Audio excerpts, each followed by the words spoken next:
Zdravím vás všetkých pri ďalšom videu. Dnes si spolu zmeriame pH postrekovej kvapaliny.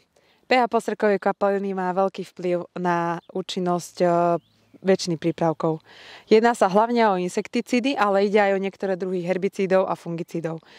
Pri úprave pH postrekovej kvapaliny zvyšujeme účinnosť každého ošetrenia.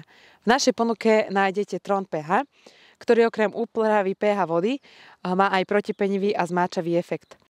Dnešný test vykonáme v 1 litri vody s 1 ml Tron pH, ktorý aplikujeme do vody a znovu si premeriame pH.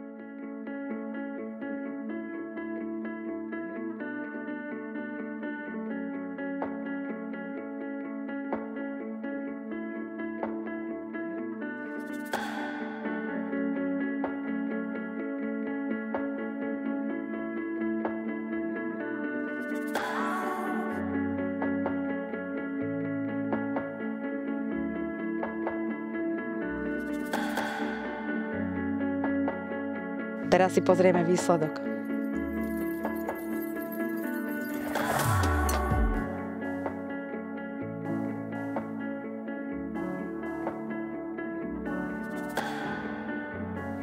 Ja sa s vami na dnes lúčim, sledujte nás aj naďalej a nezabudnite do najbližšej aplikácie pridať Tron pH.